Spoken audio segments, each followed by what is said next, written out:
Devam edelim abi. Devam edelim.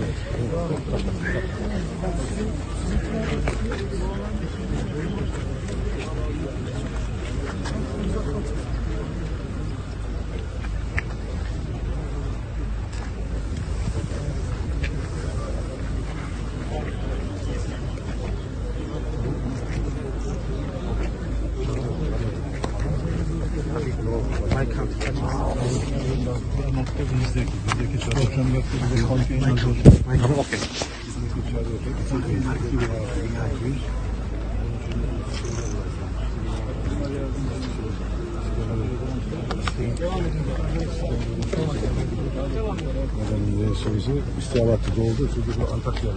Onu da haberin olsun.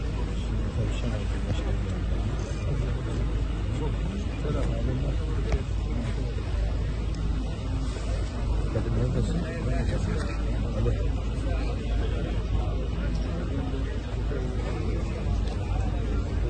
Kadın neredesin?